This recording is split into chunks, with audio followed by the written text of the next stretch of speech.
こんにちは、小玉です。今回飾るのはこちら BB 戦士94 4代目ガンダム大将軍です。1991年発売のキットで税込み価格は1100円。このキットは当時作った記憶がありますね。大きなキットは特別な感じでワクワク感も大きかったです。残念ながら当時のものは手元に残ってはいませんが、軍配が付属していたりフェニックス形態に変形できるなど大将軍らしいギミックや武装も充実しています。それでは開封。早速 BB 戦士らしい金メッキパーツ、キラキラですよ。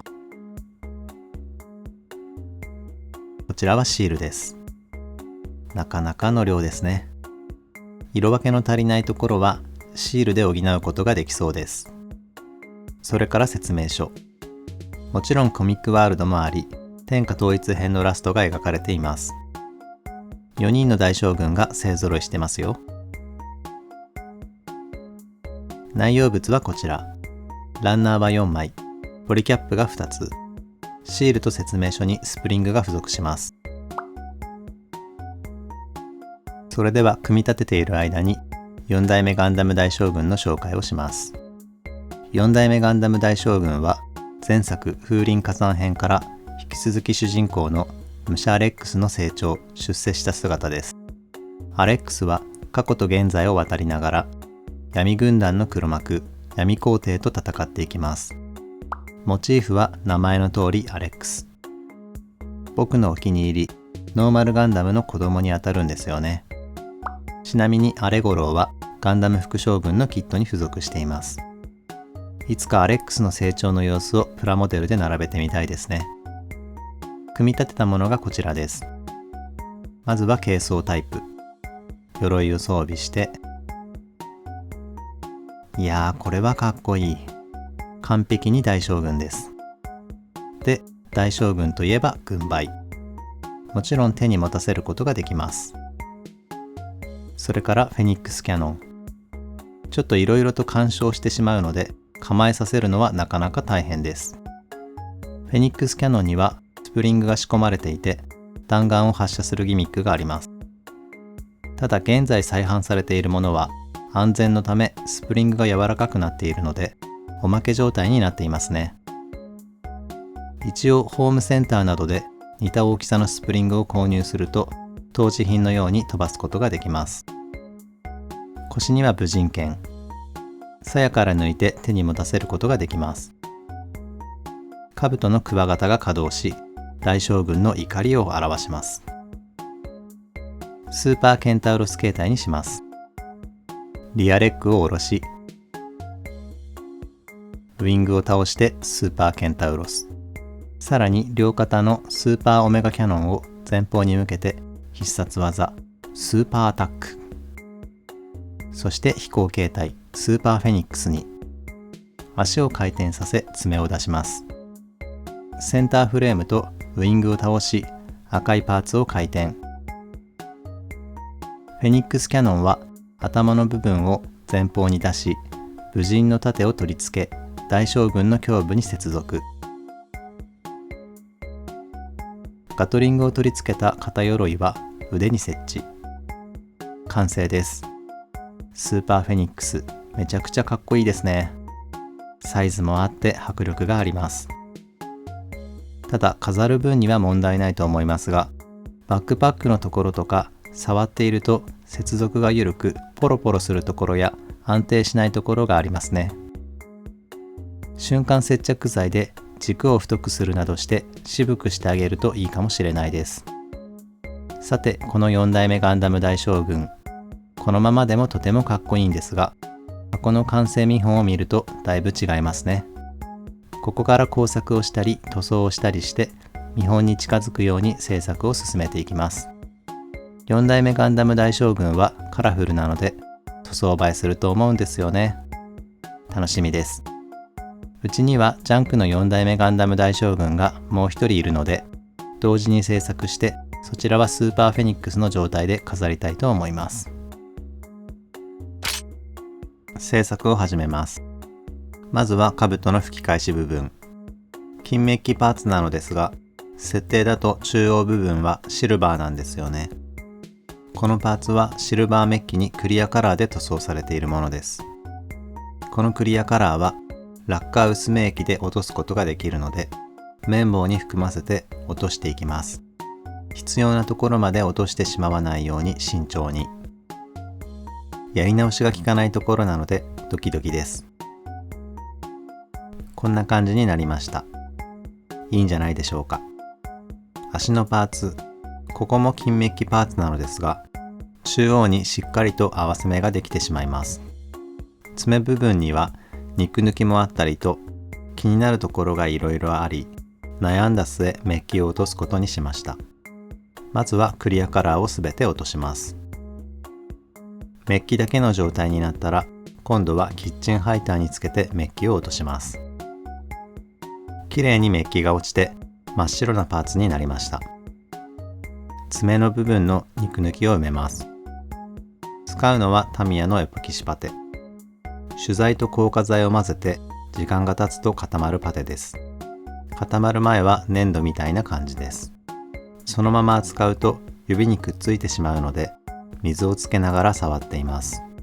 しっかりと混ざったら肉抜きを埋めていきます。硬化したらヤスリをかけて形を整えます。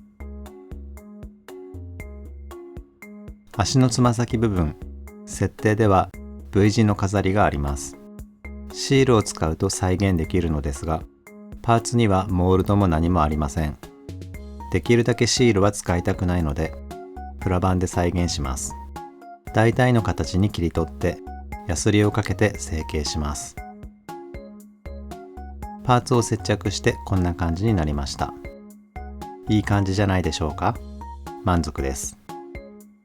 合わせ目消しをします。全体的にモナカ構造になっているので、合わせ目がたくさんできます。それぞれ接着して消していきます。プラスチックを溶かすセメント系の接着剤を接着面に塗って接着。乾燥したらヤスリをかけて接着跡をきれいにします。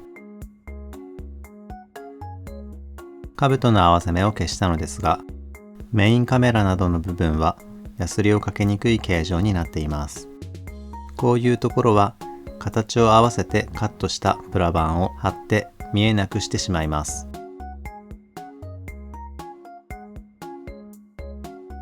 違和感なく合わせ目を消すことができました。ガトリングのパーツを接続するところが緩くて気になったので、中にポリキャップを仕込むことにしました。ウェイブのポリキャップをプラ板で固定できるようにして、腕と肩鎧のパーツの内部に設置します。ガトリング側の軸も少し短いので、余ったランナーに置き換えます。しっかりと固定されるようになりました。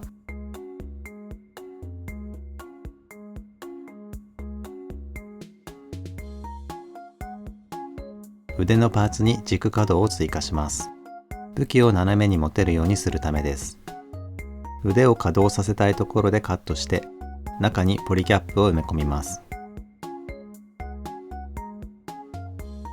こんな感じになりました。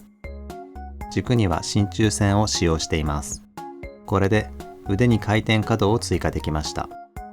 ただ、鎧を装備すると各部が干渉してしまい、この可動が生きる場面は少なそうでした。鎧をすべて装備している状態だと、背中が重く倒れてしまいそうなので、足のパーツの中に重りを仕込んで安定するようにします。釣り用の重りを埋めて接着しました。これで工作はすべて完了です。パーツを超音波洗浄機で洗浄し、乾燥を待って塗装に入ります。塗装にはこちらの塗料を使います。クレオスのラッカー塗料がメインです。まずは1回目の塗装。白の部分、真っ白ではない感じなんですよね。シールだと表面のシルバーになっているんですけど、イラストとか作例を見るとシルバーとも違うように見えます。そこでクールホワイトを塗装した上にムーンストーンパールを重ねてパール塗装にすることにしました。刀のシルバーはスーパーファインシルバー2。刀身がシルバーになると気分が上がります。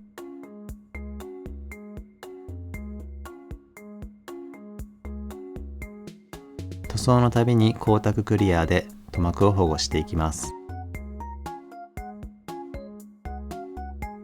2回目の塗装、塗り分け箇所をマスキングします。マスキングテープを細かくカットしながら、カットした綺麗な面を使いマスキングしていきます。こんな感じにマスキングできました。塗装をします。金色の部分は黄色っぽいゴールドにしたいので、下地にキアライイエローを塗装した上にメタルイエローを塗装します。理想は金メッキパーツと並べて違和感がないようにしたいんですけど、難しいです。クリアパーツの下になるところはキャンディー塗装にしています。シルバーの上にクリアブルーを塗装します。マスキングを剥がしてみましょう。うまく塗り分けられたかな？ここはいい感じで塗り分けられました。ただ肩のパーツはマスキングを間違えて残す予定のところまで金色に塗装してしまいました。乾燥後逆にマスキングをして白く塗り直しました。3回目の塗装です。メッキパーツも塗り分けが必要なので塗装前の下地としてガイアマルチプライマーと光沢クリアを吹きました。雨は降っていないし大丈夫だろうと思っていたのですが、光沢クリアを吹きつけている時に濁ってしまい焦りました。乾燥したら濁りはなくなったので良かったですが、メッキを落としてやり直すことも覚悟しましたね。プライマーとかやらない方がいいのかな。雨といえば秋田県は大雨で大変でした。幸いうちは特に被害とかはなく棚も無事です。ただ梅雨の時期はいつもそうなのですが、なかなか塗装が進みませんでした。湿度が高いとエアブラシに水分が混ざってしまうんですよね。4回目、5回目、6回目の塗装。覚悟はしてましたけど、このキット塗り分けが多いです。ひたすらマスキングと塗装を繰り返しています。あとちょっと頑張るぞ。7回目、最後のエアブラシ塗装です。大変でしたけど、ここまで来ると頑張った甲斐があったなぁと実感ができます。塗り分けられたパーツを見てニヤニヤしてしまいます。エアブラシでの塗り分けが難しいところを筆塗りします。使うのはタミヤのエナメル塗料。失敗しても下地のラッカー塗料に影響を与えず、エナメル溶剤で拭き取ることができます。はみ出したところなどをエナメル溶剤を含ませた綿棒で拭き取ります。きれいに塗り分けられました。墨入れです。タミヤの墨入れ塗料で墨入れをします。こちらも薄められたエナメル塗料なので、はみ出したところはエナメル溶剤で拭き取ることができます。はみ出しは気にせず、バシャバシャ塗っていきます。拭き取ります。モールドに黒いラインが入って引き締まりました。トップコートをしてツヤを整えます。今回はパール塗装もしたので光沢仕上げにしました。最後に目のシールを貼って完成です。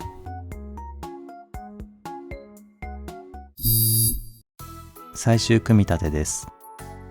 軽装タイプもかっこいいです。すでに豪華な感じがします。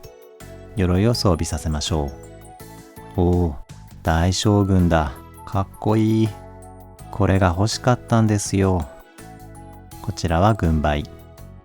元は真っ白なワンパーツ。塗り分け頑張りましたね。武人剣。塗り分けられた刀はたまんないですね。塗装が剥がれるのが怖くて、鞘の奥まで刺せません。スーパーフェニックスの方も組み上げます。これもかっこいい。幸せ。見ての通り、とにかく塗り分けの大変なキットでした。ただ頑張った分かっこいい大将軍ができてとても満足しています。やっぱり子供の頃と変わらず大将軍は特別です。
さてエンディングです。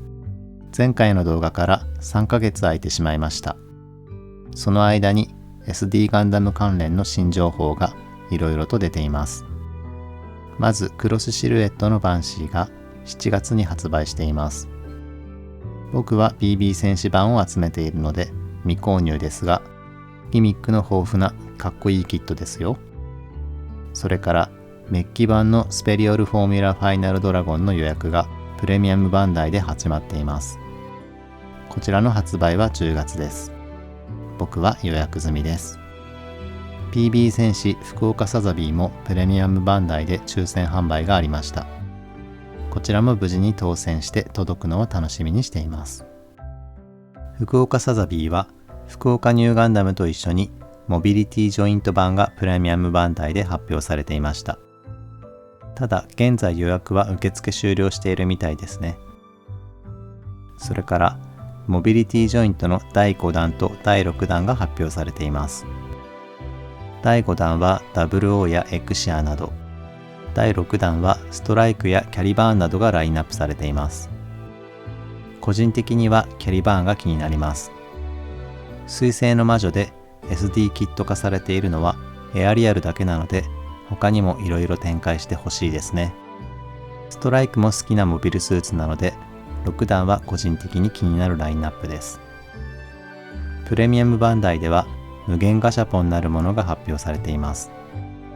歩いてコインを貯めて背面のガシャを回すことで SD ガンダムを集められるみたいですね。カバンにつけておいて時々ガシャしてってのは楽しそうですよね。それからガシャポンでミニミニカードダスが発売しています。これちょっと欲しいんですよね。どこかで見かけたら回しちゃうと思います。それでは今回も動画を見ていただきありがとうございます。またお会いしましょう。こだまでした。